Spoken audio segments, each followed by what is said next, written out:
Good afternoon, I'm Shawn Yao and this is One News Now. Health experts and other officials held a forum titled Bakit Bakuna to explain the importance of getting vaccinated. For the details, we have Mean Los Baños joining us live from Mandaluyong. Hi Mean, what were the key takeaways from the Bakit Bakuna event?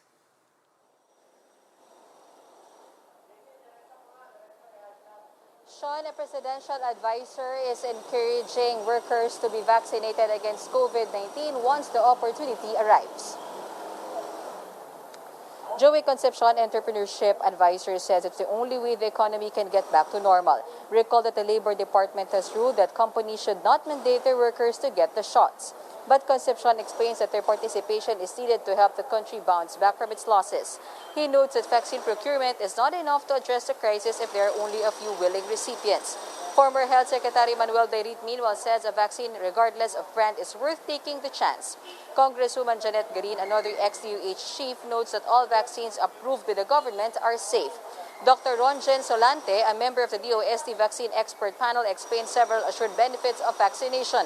Among these is the prevention of severe symptoms, so there will be no need for hospitalization. Shawn, while Concepcion wants 100% of the country's workforce to get protected against COVID-19, he clarifies that companies are not forced to buy their own stock of vaccines as the government can do this for them.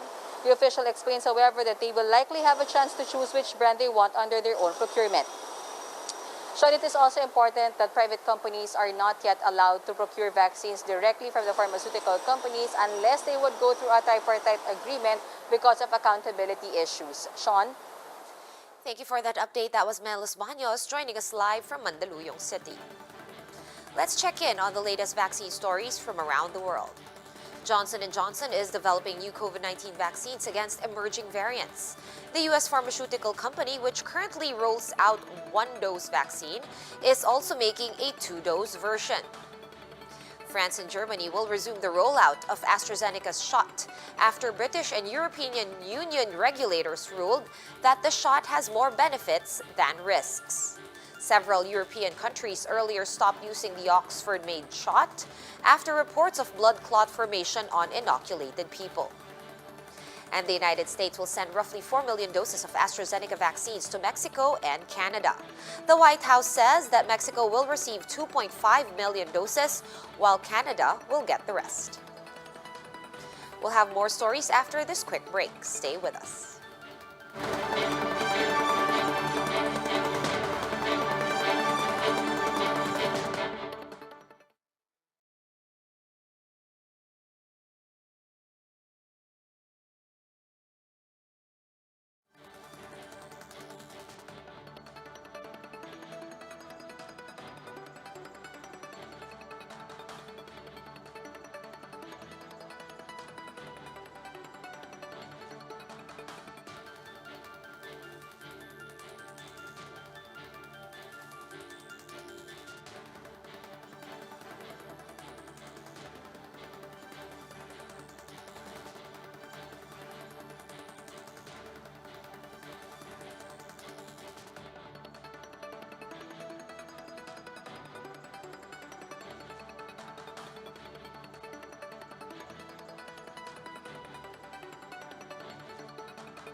You're still watching One News Now. I'm Shawn Yao.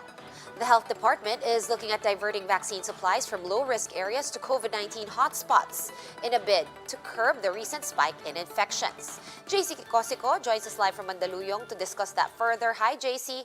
How will they go about making that proposal come to life?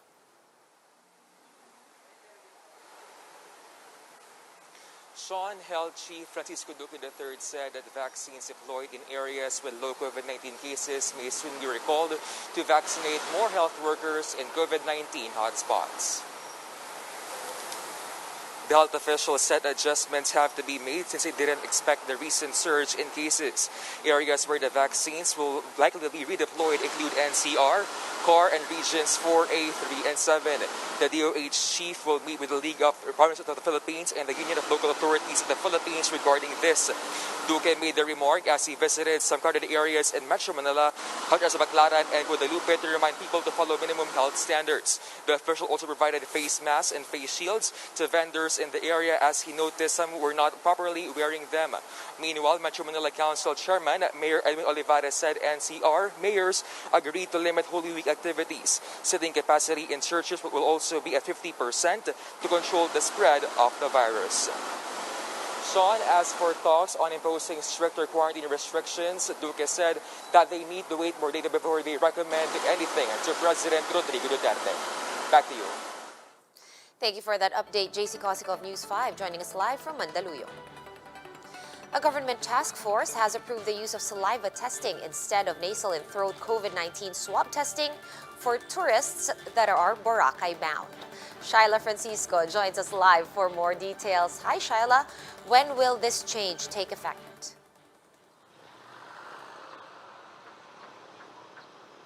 Sean, the Boracay Interagency Task Force has approved the proposal of the provincial government of BACLARAN and some business groups to allow the use of saliva tests among tourists.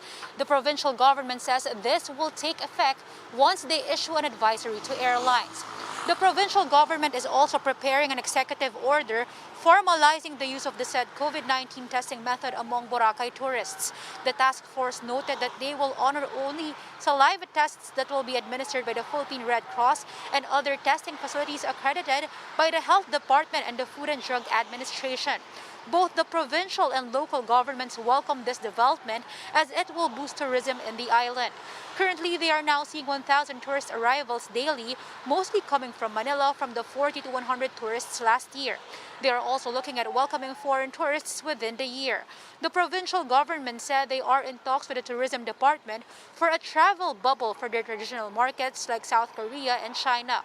They noted that this will still be subject to travel protocols in the country. Meanwhile, the task force is leaving it up to President Duterte and legislators to finalize the details of the Boracay Island Development Authority or BIDA bill. The provincial government opposed a substitute bill authorizing it as a government-owned and controlled corporation or GOCC, saying it goes against the thrust of the national government to give local offices autonomy. BIATF is maintaining its position to make the authority a regulatory agency instead. They say that once it becomes a GOCC, this will distract them from protecting the island's ecological integrity, as the bill will allow casinos and reclamation, going against the president's vision. Sean, while this is still pending in the Congress, the BIATF has proposed to the office of the president to extend its term for another year to oversee the rehabilitation in the island. Sean? Thanks for that update. That was ShylaFrancisco joining us live from Mandaluyong.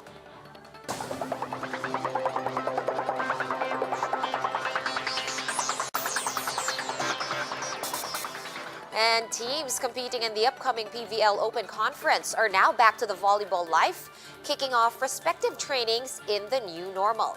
Gretchen Ho with that story.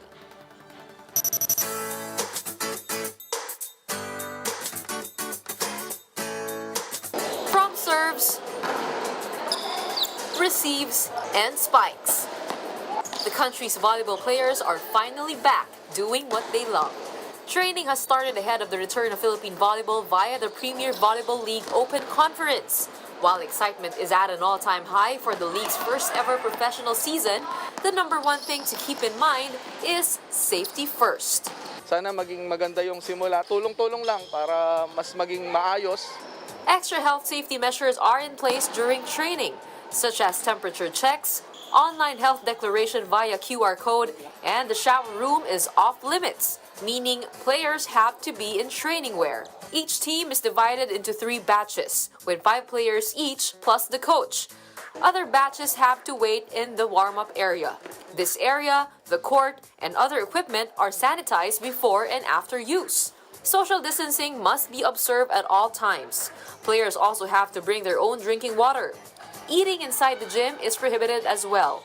There's a designated safety officer to ensure compliance. Isang symptoms lang like sipon or fever, they need to go to a doctor to get a clearance na hindi yun COVID.